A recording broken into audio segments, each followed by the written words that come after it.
Your foot is on a flat surface right now. Whether you are standing, sitting, or lying with your feet against a footboard, the surface beneath your foot is flat. Uniform, predictable, identical in every direction. Your foot contains 26 bones, 33 joints, and over 100 muscles, tendons, and ligaments. It is the most complex mechanical structure in your body relative to its size. More joints than your spine, more bones than your hand, more sensory nerve endings per square centimeter than almost any other surface on your body. That complexity is a question. Why does a weight-bearing platform need 33 joints? A bridge does not have joints, a column does not have joints. Joints exist where movement is required, where the structure must change shape to adapt to changing conditions. Your foot has 33 of them because the surface it evolved on changed with every step. Soil, rock, root, sand, slope, moss, gravel, wet clay, dry earth. A surface that was never identical twice across 2 million years of bipedal walking. Every step required the foot to sense the ground, compute the appropriate response, and adjust the position of 33 joints in real time, before the next step arrived. The flat surface beneath your foot right now is concrete, or tile, or hardwood, or carpet over concrete, flat in every direction, identical at every point, unchanging from step to step, from block to block, from year to year. The most complex structure in your body is performing the simplest possible task, absorbing a perpendicular force on a uniform surface over and over, without variation, without challenge, without the variable input that 33 joints were built to process. And the consequences of that mismatch for your bones, your balance, your muscles, and the brain structures that depend on the data your foot sends are measurable, progressive, and largely unrecognized. Each system the foot serves has been affected differently by the surface change. The losses stack, each one compounding the others, each one making the next more consequential. What follows traces them one at a time. Bone first, then muscle, then nerve, then brain, then ankle, then gait. Because the physics of each loss operates through a different mechanism, and understanding each mechanism separately is the only way to see how the flat surface beneath your feet has been quietly remodeling the body above it for decades. Julius Wolff established in 1892 that bone remodels in response to the mechanical loads placed upon it. Stress a bone and osteoblasts, the cells that build bone, deposit new mineral along the lines of maximum stress. Remove the stress and osteoclasts, the cells that disassemble bone. Break down mineral in the unstressed regions. Bone is not static architecture. It is a living material that continuously builds and destroys itself based on the forces it receives. Every step you take is a signal. The bone is listening. The signal tells the bone which directions to reinforce and which to abandon, and the bone obeys, remodeling its internal structure continuously across your entire life to match the forces it actually receives, not the forces it was designed to receive. On natural terrain, dirt, gravel, uneven rock, sloped earth, each step loads your foot and ankle bones through a different vector. The talus shifts angle as the ground tilts beneath it. The calcaneus absorbs force at a different orientation with every footfall. The metatarsals spread or compress depending on whether the surface yields or resists beneath the forefoot. Compressive forces arrive from multiple directions across a walk, and the trabecular architecture inside the bones, the internal lattice of mineralized tissue that gives bone its strength, develops along multiple stress lines. The result is a three-dimensional reinforcement pattern that resists force from any direction. Your bone is strong in every orientation because every orientation has been stressed. Concrete loads every step through an identical vector. Flat surface, perpendicular force, uniform distribution. Your trabecular architecture remodels along a single dominant stress line, reinforcing in one direction, thinning in all others. The bone becomes strong along the axis of vertical loading and progressively weaker in every other axis. The way a tree that grows in constant wind from one direction develops wood fibers that resist force from that direction but snap when force arrives from another. Cut that tree and you see the grain running in parallel lines. X-ray the bone of a person who walked on concrete for 30 years and the trabecular lattice shows an identical pattern, parallel reinforcement along one axis, thinning along every other. The bone adapted to the signal it received. The signal was uniform. The adaptation was uniform. The weakness was uniform in every direction except one. Think about what that means for you at 65, 70, 75. The bone that breaks in a fall is not merely a bone that has lost mineral density with age. It is a bone whose internal architecture has been shaped by decades of single-vector loading, strong in the direction concrete loads it, weak in the direction a sideways fall loads it. The mechanism predicts the difference. The epidemiological data is directionally consistent. Fracture rates are lower in populations that walk on varied terrain, but isolating the surface variable from the dozens of other lifestyle differences between those populations has not been achieved with the precision the claim requires. What is established? Wolff's law operates continuously, trabecular architecture responds to loading direction, and uniform loading produces uniform architecture. The variable that the mechanism identifies as consequential, the surface, is the variable that the fracture data is consistent with. That connection, the walking surface determining not just bone density, but bone architecture, the internal lattice of the hip being shaped by whether the foot walked on dirt or concrete for the preceding decades, is the connection that made the hip fracture conversation look incomplete to me, because it means the hip that fractures at 75 was partly built by the surface the foot walked on at 45, 55, 65. The fracture is not a single event. It is the conclusion of an architectural remodeling that the surface directed across decades. Osteoporosis conversation, calcium supplements, vitamin D, weight-bearing exercise addresses the quantity of bone mineral. Wolff's law says the architecture matters as much as the quantity. A bone with adequate mineral density but single-axis trabecular orientation is a bone that passes the density scan and fails the fall. Your doctor measures density. The DEXA scan reads mineral content per unit area. It does not read trabecular orientation, the three-dimensional lattice architecture that determines how the bone responds to force from different directions.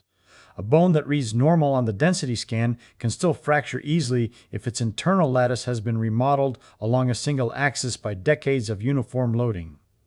The density is adequate. The architecture is not. The architecture was shaped by the surface, and the surface was flat. Well, and the bone is only the first system that concrete impoverished, because the muscles inside your foot have been affected by a different mechanism, not loading direction, but loading variability. Your foot contains 4 layers of intrinsic muscles, small muscles that originate and insert entirely within the foot, independent of the larger extrinsic muscles in the calf. These intrinsic muscles adjust arch height, toe spread, and forefoot angle with every step, micro-adjustments that respond to the surface beneath the foot in real time. You're not aware of these adjustments. They operate below conscious control, driven by the proprioceptive data the mechanoreceptors send to the spinal cord and cerebellum. On natural terrain, they fire in constantly varying patterns. Every footfall produces a unique demand and a unique muscular response. A rock under the first metatarsal demands a different response than sand under the heel. A root crossing the midfoot demands a different activation pattern than a slope at the ankle. The muscles are challenged differently with every footfall, and the challenge maintains their strength, their coordination, and their response speed. Every step on concrete produces identical demand. Identical loading vector. Identical pressure distribution. Identical muscle activation pattern. Principle of use. Dependent adaptation applies directly. Muscles that receive one input on every step adapt to that input and lose the capacity for any other. Imaging studies, comparing habitually shod urban populations with habitually barefoot or minimally shod rural populations, show measurably thinner and weaker intrinsic foot muscles in the urban groups. The muscles did not fail from overuse. They atrophied from under-variability. One input, repeated millions of times, producing a muscle that can handle one pattern and has lost the capacity for all others. Arch of your foot, the medial longitudinal arch, is a spring. On each step, it deforms under body weight, stores elastic energy in the collagen fibers of the plantar fascia, and returns that energy during push-off. The spring reduces the metabolic cost of walking, by approximately 17%, a significant energy saving that evolved under conditions of variable terrain loading. On concrete, the spring receives identical load at identical angle on every step. The collagen fibers remodel along a single stress vector. The arch stiffens in one plane and loses the multidirectional compliance that variable terrain maintained. Plantar fasciitis has multiple established risk factors: body weight, calf tightness, training load changes, occupational standing. Surface uniformity, decades of identical loading vector producing a fascia remodeled along a single stress axis, may be one contributor that the standard clinical conversation does not address. The fascia is not failing from too much stress. It may be failing from too much of one stress, a single vector repeated across years of identical loading, producing a structure that is rigid where it should be flexible and inflamed where it should be elastic. If you've experienced that sharp pain in your heel on the first steps of the morning, the pain that eases as you walk but returns after sitting, you have experienced the consequence of a spring that was calibrated for variable loading, receiving decades of uniform loading. The morning pain is the stiffened fascia being forced through its first deformation of the day. A deformation it resists because it has remodeled along a single axis and lost the multi-directional compliance that would make the first step painless. Now, the sensory system. Because what the foot sends the brain may matter more than what the foot does with the ground. And concrete has impoverished that signal in a way that directly affects your ability to stay upright. Sole of your foot carries approximately 200,000 nerve endings, Meissner corpuscles detecting light touch and texture, Merkel cells encoding sustained pressure, Pacinian corpuscles sensing vibration, Ruffini endings registering stretch. This sensory density exists because the foot is not merely a weight-bearing platform. It is a high-resolution sensor that reads the ground and transmits a detailed report to the cerebellum with every step. On natural terrain, these receptors fire in constantly varying patterns. Each step produces a unique pressure map, a unique texture signal, a unique vibration profile. The proprioceptive data stream from your foot to your cerebellum is rich, complex, and different with every footfall. Your cerebellum receives 1,000 different reports from 1,000 different steps and builds a sophisticated model of what ground feels like, a model with enough resolution to detect a 1-degree slope change, a subtle shift in surface firmness, a root concealed under leaves. What concrete does to the data stream is impoverish it. Identical pressure map, identical texture, identical vibration, step after step, year after year. Your cerebellum, which calibrates balance and spatial awareness based on the complexity and variety of its sensory input, receives a low information feed from the foot. The cerebellar calibration described in the balance discussion depends on the quality of the input it receives, and the quality of that input is determined by the surface. The balance calibration that results is tuned to flat, predictable surfaces. Your cerebellum has been trained on one surface and tested on every other. When you encounter an uneven surface, a garden path, a gravel driveway, a curb edge, a wet leaf on a slope, your cerebellum is processing terrain complexity it has not been calibrated for. The stumble, the hesitation, the loss of confidence on uneven ground, the decision to avoid the garden path and stay on the pavement, a decision that further reduces the proprioceptive complexity your cerebellum receives, further narrowing the calibration, further reducing the confidence on the next encounter. The cycle is self-reinforcing. The less complex input the cerebellum receives, the less capable it becomes on complex surfaces. The more you avoid complex surfaces, the less input the cerebellum receives. You see, and the shoe adds a second layer of sensory deprivation on top of the concrete. The relationship between footwear cushioning and proprioceptive signal, covered in the balance discussion, operates here as the second layer of a double deprivation.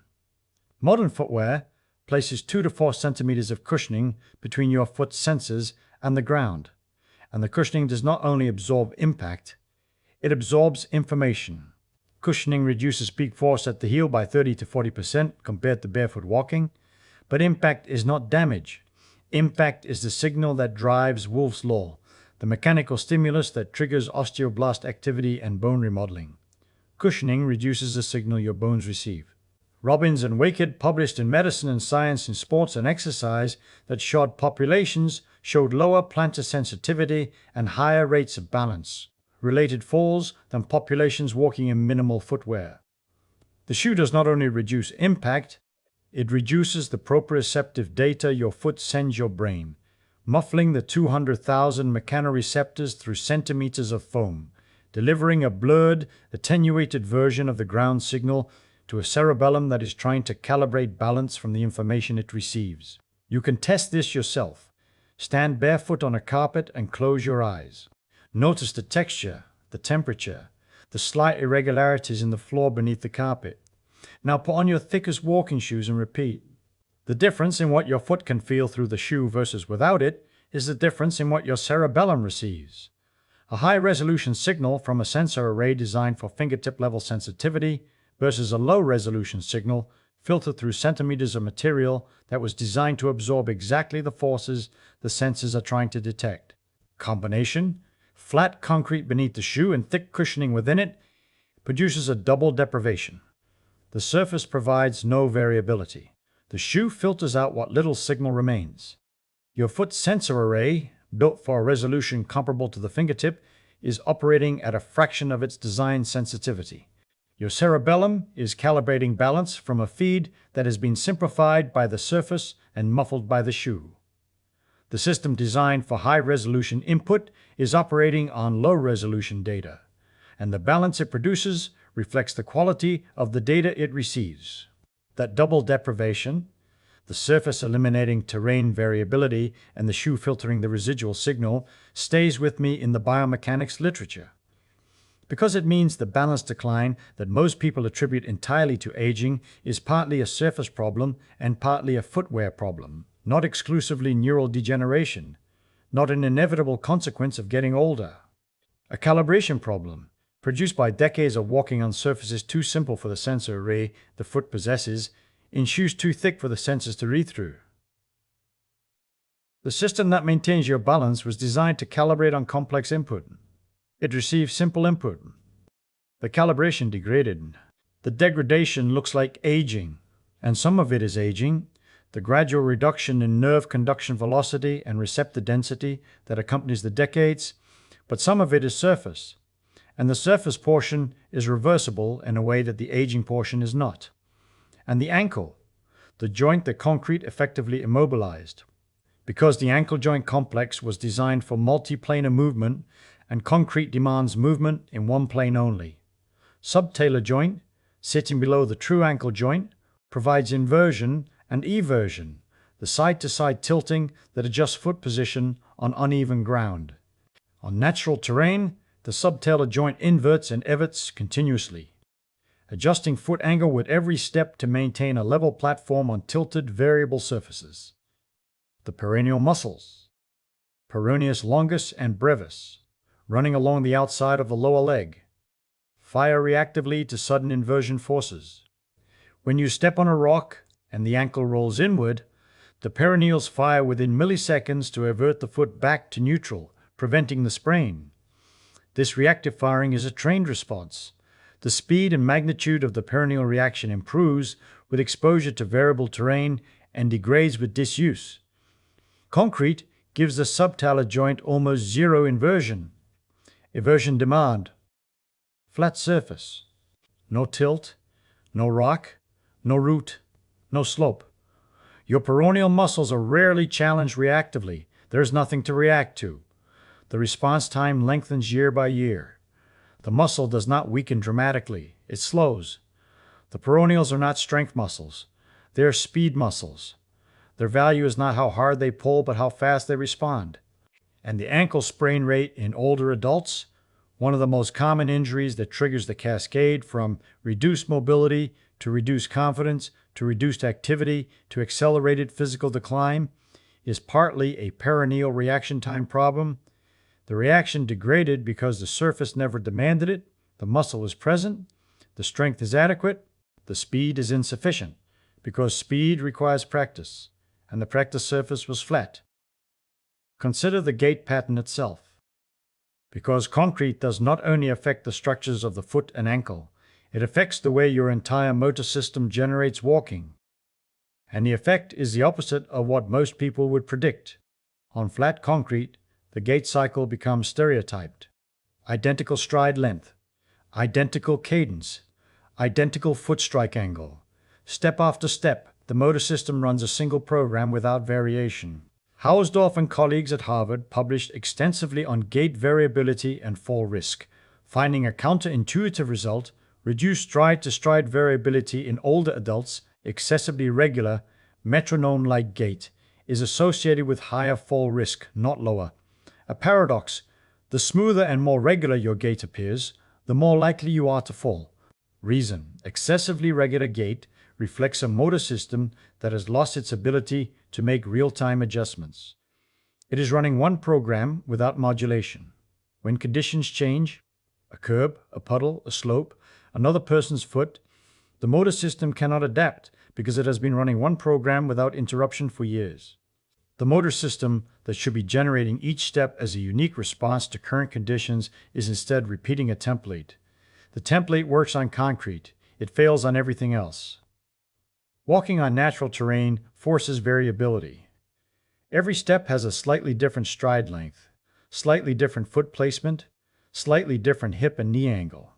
The motor system must generate each step individually rather than repeating a template. This forced variability maintains the adaptive capacity that flat surface walking eliminates, the capacity to adjust the gait program in real time when the ground changes. The person who walks regularly on varied terrain maintains the stride-to-stride variability that Hausdorff's research associates with lower fall risk.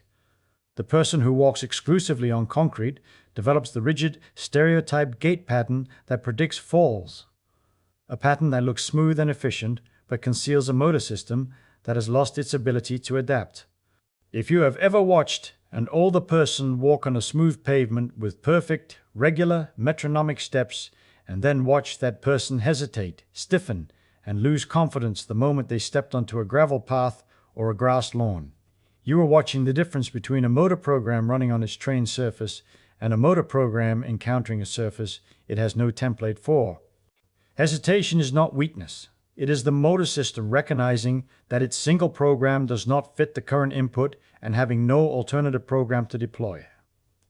And then, 6 systems: bone architecture, intrinsic foot musculature, arch spring mechanics, proprioceptive data stream, peroneal reactive response, and gait variability, each degraded by one environmental change, the replacement of variable natural terrain with uniform flat concrete, each through a different mechanism, each producing a different clinical consequence, and each reversible, because the adaptive systems that degraded under simple input can recalibrate under complex input. The degradation was not destruction, it was adaptation, your body adapting to an environment that was too simple for the systems it was training. Change the environment and the adaptation changes with it. Now, the reversal, because the 6 systems that degraded are the 6 systems that can recover. Studies of terrain variability training in older adults consistently report improvements across multiple systems within weeks. Proprioceptive acuity increases. The foot begins sending richer data to the cerebellum, and the cerebellum begins rebuilding its terrain model. Peroneal reaction time shortens. The muscles begin responding faster as the terrain provides the inversion challenges that train their speed. Gait variability increases toward the healthy range. The motor system begins generating each step individually rather than repeating the concrete template. Intrinsic foot muscles show measurable hypertrophy on imaging. Balance test performance improves. The systems that degraded under concrete begin recovering under dirt, because the adaptive mechanisms that built them in the first place are still present, still functional, still responsive to the input they were designed to receive. The mechanism did not disappear. The input disappeared. Restoring the input restores the mechanism. This is the most practically important sentence in this discussion, because it means the losses are not permanent. They are adaptive responses to an impoverished environment. Change the environment, and the adaptations reverse. For the person over 65 whose walking has been primarily on pavement for decades, the transition requires progression. And the reason it requires progression is the content of this discussion. Your proprioceptive system and peroneal reactive response have been deconditioned by years of flat surface input. Your cerebellum is calibrated for concrete. Immediate transition to rocky or highly uneven terrain risks the ankle injury whose mechanism was just described. A peroneal response too slow to catch an inversion on the surface the cerebellum was not calibrated for. Clinical protocols typically begin with the easiest natural surface, a well-maintained grass lawn or a smooth dirt path, for 10 to 15 minutes. Your foot begins receiving variable proprioceptive input immediately. The intrinsic muscles begin firing in patterns they have not used in years. You may feel muscles in your foot that you did not know you had. Small activations in the arch and forefoot that concrete never demanded. Over 2 to 4 weeks, progression to more variable surfaces, gravel paths, woodland trails, garden ground, allows your cerebellum to recalibrate with each new surface. Walking poles are appropriate during the initial transition. They provide a third contact point that reduces fall risk while the balance system adapts to the new input. The poles are not a sign of weakness. They are the safety margin that allows the proprioceptive system and the peroneal response to recalibrate without the risk of the injury that deconditioned systems are vulnerable to. As the calibration improves, typically over 4 to 6 weeks, the poles become optional. The cerebellum has rebuilt its terrain model. The peroneals have recovered their speed. The foot is sending data the brain can use. What you will notice first is not improved balance on the test surfaces. It is improved confidence. The hesitation that preceded every step onto uneven ground begins to diminish, not because you decided to be braver, but because your cerebellum is receiving richer data from your foot and generating more accurate predictions about what the surface will do. Confidence on uneven ground is not psychological. It is cerebellar, the product of a balanced system that has been retrained on complex input and can now predict the behavior of surfaces it has recent experience with. The confidence follows the calibration. The calibration follows the surface. Think about the footwear. Optimal footwear for the transition is minimal cushioning with maximum ground feel. A thin, flexible sole that allows your foot sensor array to detect surface variation while providing basic protection from sharp objects. The foot receives the data. The natural give of soil and earth absorbs the extreme peak forces that hard surfaces produce. The arrangement is what the foot evolved under: variable surface beneath it, minimal barrier between its sensors and the ground, the yielding terrain providing the cushion the shoe does not need to. If you currently walk in thick-soled shoes with substantial cushioning, you do not need to switch to minimal footwear immediately. The transition in footwear should follow the transition in surface. Begin walking on grass and smooth dirt in your current shoes. The surface variability alone will begin recalibrating the proprioceptive system and the peroneal response. As your foot adapts over weeks, a gradual reduction in sole thickness allows the sensor array to receive progressively more ground data. The sequence matters. Surface first, then footwear. Changing both simultaneously in an unconditioned foot risks the overload injuries that the cautious approach avoids. 26 bones, 33 joints, 200,000 nerve endings, 100 muscles, tendons, and ligaments. The most complex mechanical structure in your body, built across 2 million years of walking on surfaces that were never identical twice. Concrete gave the foot one surface, one vector, one signal, one demand repeated across decades without variation. The bones remodeled along a single line. The muscles adapted to a single pattern. The sensors sent the brain one report instead of 1,000. The balance system calibrated to the simplest possible input and lost the capacity to handle the complex. The ankle lost its reactive speed. The gait lost its variability. 6 systems, each degraded by the absence of the input it was built to receive. The dirt path is the input the foot was designed to receive. Variable, yielding, unpredictable, rich with the data that keeps the bones dense in every direction, the muscles responsive to every demand, the senses sharp to every texture, and the cerebellum calibrated for every surface. The next time you choose between the pavement and the path, choose the path. Your foot knows what to do with it. It has not forgotten. 33 joints do not forget how to move. 200,000 nerve endings do not forget how to sense. They have been waiting for the signal that concrete withheld. The path provides it.